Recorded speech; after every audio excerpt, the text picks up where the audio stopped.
लग्न करून मुलगी माहेरून सासरी आली की पहिला आशीर्वाद तिला सौभाग्यवती भव म्हणून दिला जातो. जसे तू आत्ता आहेस तशीच तू शेवटपर्यंत राहा. दोन्ही कुळाचा उद्धार कर. कपाळावर कुंकू, हातात हातभरून बांगड्या, पायाच्या बोटात जोडवी, गळ्यात मंगळसूत्र हे तिचे सुवासिनीचं लेणं. तिची आयुष्यभराची ओळख होऊन जाते. तिचे हे नुसते सौभाग्याचं लेणं नसतं, तर यात तिच्या स्त्रीत्वाचं अस्तित्व देखील असतं.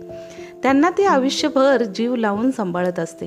कारण 7 फेरे घेऊन ती पतीची सौभाग्यवती होऊन येते व समर्पणाची शपथ घेते. तिच्यावर दोन्ही कुळांचा उद्धार करण्याची जबाबदारी पडते. ती निभावण्यासाठी त्यागाची अखंड मूर्ती ती बनून जाते. त्यात ती मुलगी, बहीण, पत्नी, आई, आजी या सर्व भूमिका अगदी समर्पणाने पार पाडते. तिच्या लेखी सुवासिनीचे हे अलंकार नुसते अलंकार नाहीत, ती तिची फार मोठी जबाबदारी आहे. म्हणून स्वतःला बंधनात अडकून घेते. निस्वार्थीपणे मन लावून संसाराला सुरुवात करते. असे म्हणतात, लग्नानंतर पती पत्नी संसाररूपी रथाची 2 चाके असतात. लग्नानंतर तो संसाराचा रथ पतीच्या खांद्याला खांदा देऊन आयुष्यभर ओढत असते. तिच्या स्त्रीजन्माचं सार्थक करण्यासाठी अहोरात्र स्वतःला संसारात गुरफटून घेत असते.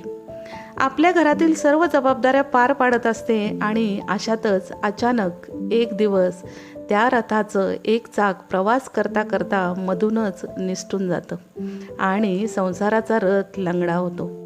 पतीची अर्धांगिनी म्हणून आयुष्याच्या प्रवासात आयुष्यभर मी तुमच्या सुखदुःखात तुम्हाला साथ देईल असं सप्तपदीत वचन देणारी ती स्त्री तिच्या भरल्या संसारातून, लेकराबाळातून अचानक आपला प्रवास अर्ध्यावर सोडून जगाचा निरोप घेते.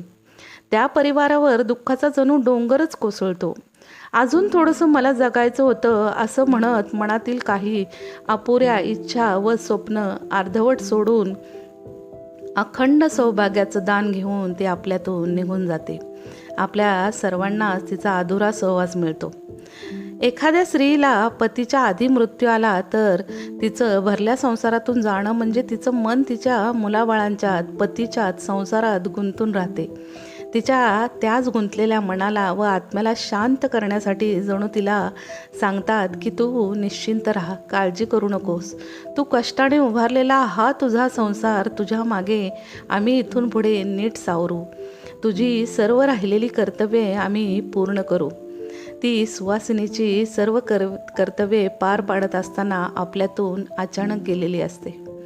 म्हणून तिचे ऋण फेडण्यासाठी, तिचे मनोभावे स्मरण करण्यासाठी पितृपक्षातील अविधवा नवमी म्हणजेच अहेवनवमी केली जाते.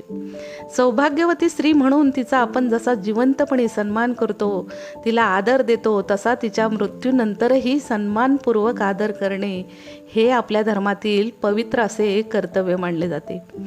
त्यासाठी तिच्या स्मरणार्थ, तिच्या आत्म्याला शांती लाभावी पितृपक्षातील हा एक दिवस आपण मनोभावे पाळतो. त्यालाच आपण अहोनवमी आणि अविधवा नवमी ती भाद्रपद नवमीला करतो. त्या नवमीचा अर्थ, ज्या स्त्रिया पतिव्रता आहेत, तिचा पती जिवंत असताना सुवासिन म्हणून मृत्यू पावल्या, त्या सर्व स्त्रियांच्या स्मरणार्थ हा सन्मानपूर्वक विधी या दिवशी केला जातो. तिच्या मृत्यूनंतर तिच्या मुलांनी तिचे विधिवत अविधवा नवमी श्राद्ध शास्त्रानुसार घालावे. मग असा एक प्रश्न येतो की विधवा महिलांसाठी काय, यात काय वेगळेपणा आहे का? तसा मृत्यूला वेगळेपणा नाही. आत्मा हा सर्वांचाच सारखा आहे. प्रत्येकाला परमेश्वराने जन्म घातला व मृत्यू दिला. त्यात ही भिन्नता असणे म्हणजे फक्त एवढंच की लग्न हा हिंदू धर्मातील एक महत्त्वाचा संस्कार आहे.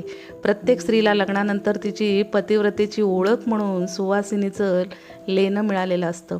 तेही मानाने. तिच्यातील बंधने, मर्यादा सुवासिनीच्या लेण्याप्रती तिला पाळावे लागतात. त्यामुळे तिचे गृहस्थाश्रमातील स्थान सुवासिन म्हणून निश्चित होते. पण जर ती सुवासिनीच्या पतीचा अकाली मृत्यू झाला तर त्या स्त्रियांना तिचं सुवासिनीचं लेण्याचा त्याग करावा लागतो. म्हणजे तिला सगळ्या समाजातील सर्वच गोष्टीपासून अलिप्त व्हावं लागतं. जे काही असले तरी स्त्री ही शेवटी स्त्री असते, मग मृत्यू पावलेली ती विधवा असू नाही तर सुवासीन.